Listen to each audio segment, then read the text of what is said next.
What a day. The Bitcoin miners are all up, some of them double digits. It looks like Bitcoin is finally breaking away from this downtrend it has been in for a while. We're going to talk about that. We're also going to talk about Nvidia and MicroStrategy here a little bit today. And then I'll do more analysis of the candles for Bitcoin miners tomorrow in the morning. But before we get going, smash that like button, subscribe if you've been with us a while and haven't done so yet. Check out the Trade Cave store, link in the description as well as the channel bio. Let's get into it. Well, first of all, let's take a look at how our Bitcoin miners are doing. CleanSpark was up 9.15% today. Bit Digital up 11.34% today. Bitfarms up 8.38%. Mara 9.35%. Riot lagging near the back there, actually the back of my list of miners anyways, at 6.74%. IREN up at 10.71%.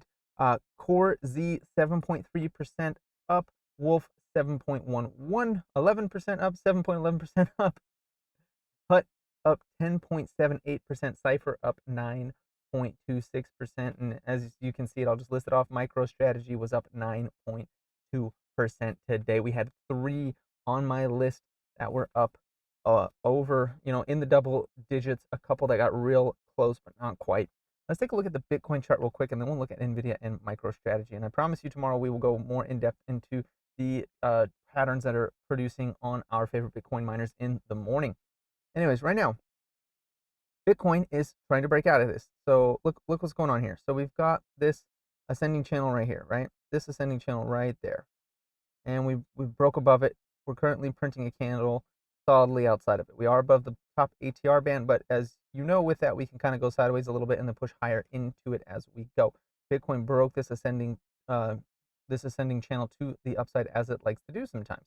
And that is usually when it's going to make a more bullish move here.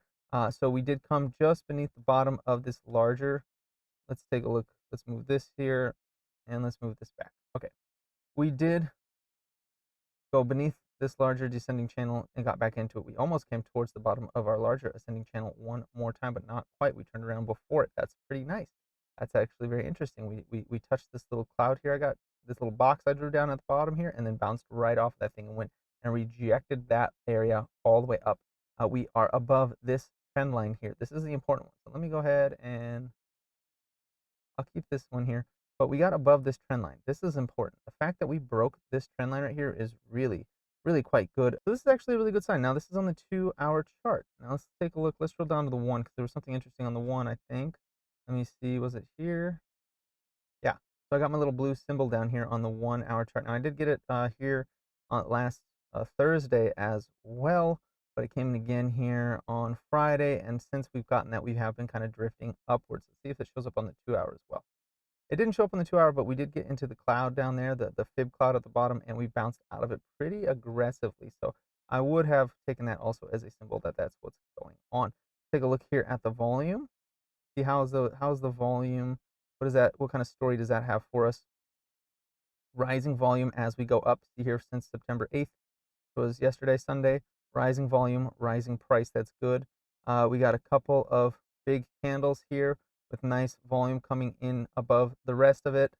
Volume is falling a little bit right now, but it's not going any higher. See, it's like pausing there. So we might see a bit of a flag where we currently are and then going higher. As long as we stay above 55,634, which is the mid ATR band there on Bitcoin, we will remain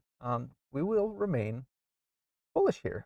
So we are in the upper part of this ATR channel, the ATR bands, which is a bullish place to be. It is showing a bullish trend. When we get back below it, then it will return to a bearish trend. But right now we are above it. Like, notice how we've been below it for the longest time. Honestly, we've been below it and haven't solidly broke above it for more than a couple of candles.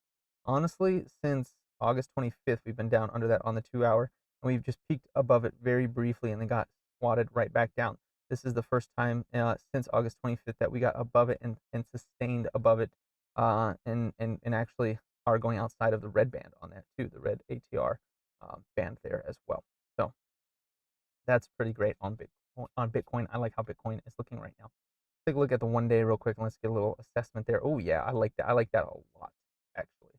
I really like that, actually. Okay, so on the 1-day, the daily, I want to see price where it is right now. I want to see price close above 56,000 and hold above it for tomorrow. I want to see it close today's candle above 56,000 and open tomorrow's above 56,000 and then hold it there. If we can do that, we are opened up to move back towards $60,000 again. Okay, that's what we're looking for. We're looking for it to be able to do that. Now, I wouldn't even mind if we got some inside bars like in between, like 56 and 57,000 for a little bit here, kind of just fiddling back and forth for a day or two and then launch. But I think we're waiting for the Fed rate cut. To be honest, I think we're going to see like some more subdued action until that Fed rate cut comes through and really gives us clarity on what's going on with the market, what the Fed thinks of it, and how risky it currently appears to them overall. We are almost in bullish territory on the RSI, so that's good. We have been seeing growing volume each day here ever since we had this big red volume here, this big red candle on September 6th. Each day has been a growing volume as price moves up. That is a really good thing that we want to see. Now, we do need to get above. We need to get above 59,177 to become bullish again on the daily. Okay, we need to get above that to get into any kind of bullish trend. We need to get above 64,308 in order to officially be out of this downtrend that has been happening since August 25th. So to officially get out of this downtrend, this down cycle that we've been in, we need to get above 64,000, whatever I said. Okay, I can't remember the exact number. And then we're still not out of the woods yet until we get above $70,000. So once we get there, we're open up to $70,000. Once we get above that 60, what did I say? 65 something, 65, somewhere like that, 65.2 or 65.3, something like that, somewhere in there. We got to get above basically this formation right here. We got to get above that little 4 candle piece there and hold above it and close above it, and then we're opened up to $70,000 on Bitcoin. Until then, no. But today we were up 4% on that, so that's really good. That's what allowed MicroStrategy, which is what we're going to look at next, go up 9% today, 9.2% today.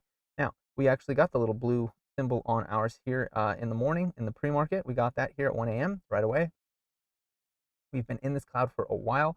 MicroStrategy has also been trapped beneath the mid ATR band since August 26th, 25th, 26th. And today we finally closed above it and are holding to the upper half of the upper ATR band. Okay, that's really great. I like seeing that. Let's take a look at the analysis. So the volume has been dropping as we've been going up. So that's not good. That's not ideal. We don't want to see that. That's not the best. But we can see that very little wicks on these things. So a lot of the action is kind of mostly buying or selling, depending on what the candle is, except this doji right here at 10 a.m.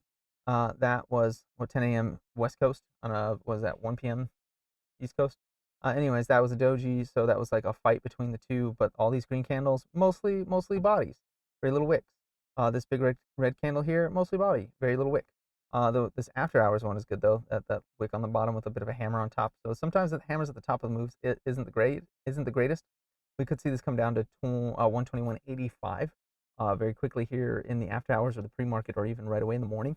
And hopefully it bounces there. If it goes beneath beneath the mid ATR band, we know that this thing is coming right back down to the lows again in the 115s. I am deeply underwater on the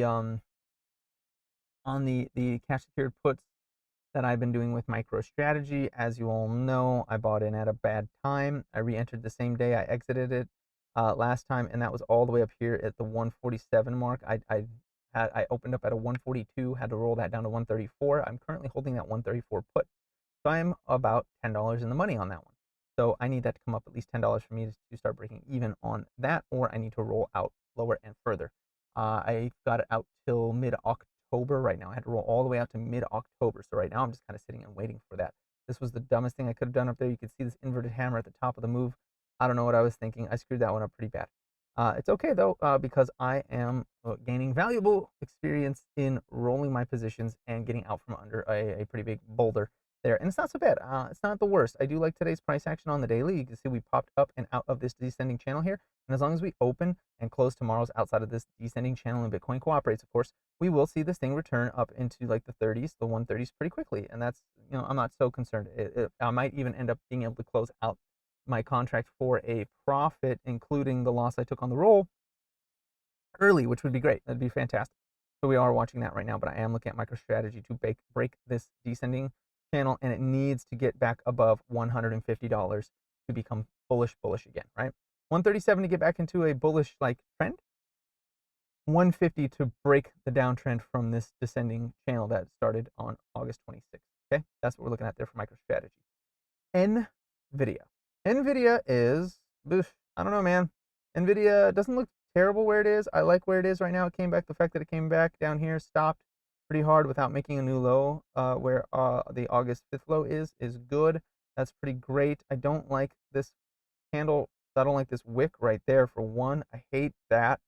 I don't like this collection of candles right here, especially that inside bar today. Not a fan of that after that big drop. So I'm a little bit like, I don't like the way this is. This does feel a little bit ominous. So what I'm going to say right now is NVIDIA needs to get back above $108. Okay. Once NVIDIA gets back above $108 and doesn't create some ugly wick like it did on September 4th, then I'm feeling like it is likely going to move back up to 115, possibly even 120. Okay. That's what I'm looking at. The immediate move would be 115 once it gets it back above 108, closes, and then opens a new candle above 108 as well. So it's got to close above, open above, or just open above and run, gap up and go. That would be great too. Now on the downside, we get below 103.65. So 103.65. That is not the right 103.65. Let me go ahead and, oh, hey, I nailed it. Perfect. Below 103.65, we are likely going to come back down and test this area down here about $98, $99, $98. Okay. We get that low. I don't see it not, doing a quick flash down to the lowest support down here, which it hit on August 5th, which would be anywhere between 97 and, 97 and $92. Okay. So if this ends up being a bear flag, which it looks like it could be, it's not an ideal bear flag because it does slant down a little bit. We get the channel out, like it is slanting downward a little bit, which does give it an upward lean in terms of if it breaks, these tend to break to the upside. But remember, I mean, this one right here, this looks like a bull flag, right? This looks like a bull flag that was slanting down ever so slightly. And then guess what it did? Broke to the downside. So that could be something that's going on here as well. It could be a fake out, like looking like it's, wanting to break to the upside, but then that descending channel just breaks further down, just like it did back here on August 28th into 29th, into August 29th. So be aware of that on NVIDIA. Not all descending and ascending channels break the way you expect them to. So we are watching for confirmation. I do have a cash secured put on this one. I'm currently down $65 on that cash secured put that I sold a few days ago. It is for $108. So once price gets back above $108, I will be making money on that one again. But for now, I am losing money on that. So that's all I've got for you today. Please like, comment, subscribe, share this video. Check out the Trade Cave store, link in the description as well as the channel bio, and have a profitable day.